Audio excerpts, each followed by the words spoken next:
What I'm going to focus on is the more esoteric topic of consumer policy, and in particular the legal protections that we have as consumers when we buy things from companies. And before thinking about the impact of Brexit in this area, it's worth just thinking about what we have in this area. You probably are not as nerdy as me in this space and therefore may not be aware, but we are protected under very wide-ranging, harmonised EU law against misleading and aggressive sales practices, unfair contract terms. We're protected against firms simply not providing what they say they're going to provide or otherwise reneging on their contracts. We're actually protected against insolvency to some extent. The insolvency, for example, of banks or insurers or package travel organisers, at least up to a limit. That's EU legislation. We are protected against financial services companies failing to safeguard our money when they hold it, our assets when they hold it. We are protected against excessive roaming charges when we use our mobile phones on the continent. A recent one, if you buy things online, we're now protected against there being pre-ticked boxes that are designed to nudge you into buying things that you might not otherwise have bought. So now there aren't allowed to be pre-ticked boxes. So under EU law as well, EU is very, very keen on the growth of the internet, and there are EU rules that prescribe that when we buy online, we have to have a good right within a prescribed period to return the goods at no additional cost. So those are all EU rules. And for the most part, this set of consumer protection legislation is the same right across the EU.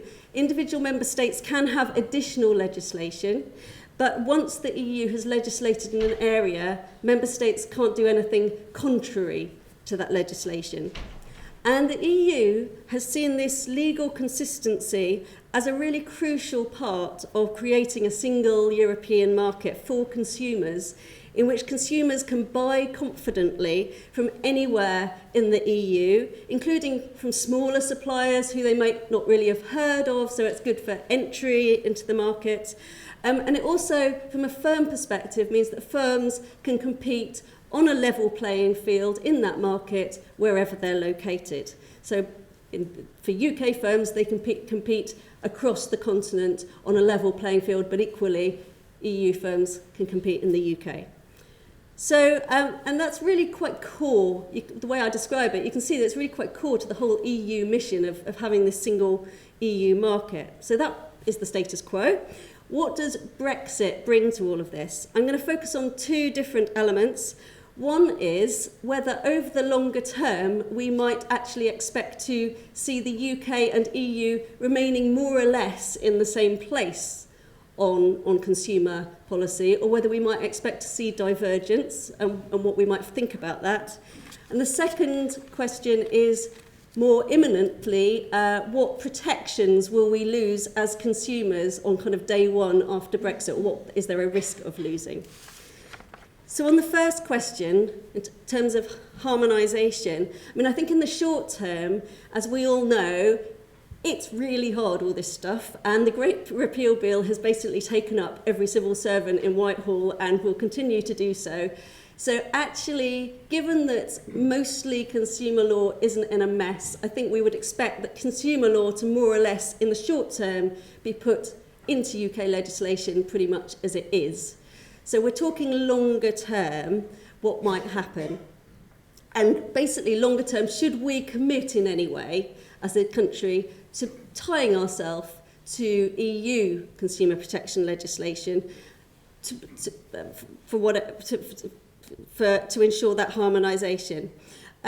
Well, I'm going to talk about the pros and cons of doing that. On the pros side of that ensuring harmonisation, the first thing is a bit like competition policy that Andreas just talked about. Actually, UK consumer law predates EU competency in this area and has been really influential in shaping the EU law. And therefore, actually, I think that the general view, at least in the UK government, is that broadly, EU consumer laws, not bad, strikes quite a good balance between the needs of consumers and the burden on business. But even if we didn't think that EU legislation was very good, there might be some good arguments for retaining harmonisation. First is that many UK firms serve EU customers as well as UK customers. If they continue to do that, then they'd have to abide by EU consumer law when serving EU customers. And you might think it would actually be less costly. I know that businesses were here last time, so I don't know what they said, but you might think it would be less costly for them to have one set of rules to consider in terms of consumer protection, rather than having to think, well, I've got to give these guys these protections, but these guys in the UK these protections. If that is less costly, then you might expect us as consumers actually to benefit, because lower cost means broadly lower prices. At the same time, we as consumers value, for the most part, I think, buying from EU firms. But if EU firms find that actually the UK legislation is now different, well, will they continue to think it's worth supplying into the UK? Because it all gets a bit complicated. I don't know if anyone's ever bought on a website where there are US traders like Etsy or eBay. Sometimes those US traders will not supply into the EU. And I don't think that's always to do with delivery charges. I think it's because they don't quite know what they're getting into supplying into the EU. That could equally apply to EU firms selling into the UK if our legislation starts to diverge.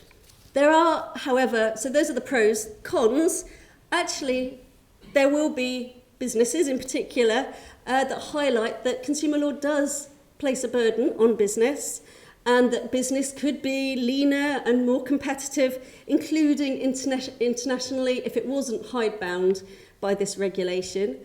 And while I haven't heard this argument made much in terms of core consumer policy, I've heard it made a lot more in terms of financial services consumer policy, where actually financial services firms feel, quite a lot of them feel, that post-2008, the levels of regulation have actually increased unduly and are now placing too great a burden and giving too great a weight to consumer or investor protection.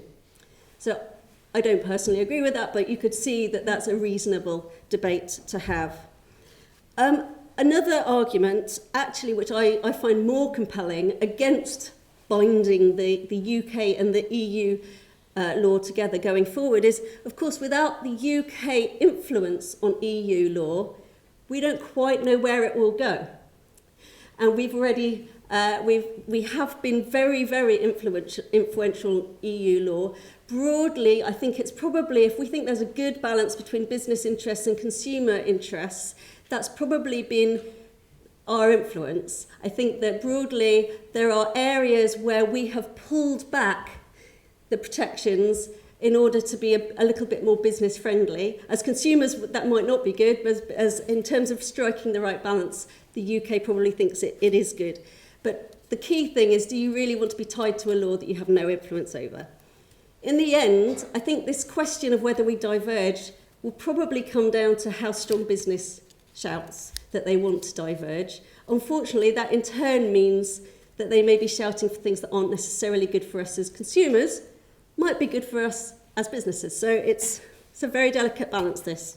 The second practical issue is, and more immediate, is what does Brexit mean on day one in terms of consumer law? And to some extent, the consumer law will be broadly the same, and we will be protected in broadly the same way. But when we buy from abroad, currently there's a whole set of frameworks and networks that help protect us. So, for example, there is a network of consumer protection authorities across the EU who work together to enforce against bad behaviour across the EU. Therefore, if bad behaviour in the UK against a UK consumer by, for example, a French firm, the UK will ask the French authorities to go after that firm, and that all works quite smoothly and ensures really pretty effective enforcement. There's also cross-EU alternative dispute resolution. There's cross-EU small claims regulation when you buy from abroad. And there's even, I didn't even know about this before, but there is a system whereby if you want to bring a consumer redress case against a non-UK firm, you can actually, there's a rule by which you can have that case heard in the consumer's country, rather than having to go to the supplier's country, which is clearly a benefit for consumers. All of this will go on day one, post-Brexit, if it's a hard Brexit, unless we do something to replace it. And what will that mean? Well, it'll make it much harder for UK consumers to pursue redress. If something goes wrong with a cross-border purchase, that in turn could make consumers more nervous about making cross-border purchases. It could also, and this is potentially even more worrying, make UK consumers easier targets for rogue traders that are based elsewhere in the EU, because we won't be able to basically persuade, we won't have any powers to ask other authorities to go after those rogue traders. So in summary, I think, to be honest, I think Brexit is really complicated, just achieving it. Consumer law is probably one of the less complicated areas, but it is not entirely unproblematic. I think what we really want to ensure is that our traders can continue to sell to the EU traders can continue to sell to us, and that we don't become targets for cross-border fraudsters as well. Thanks.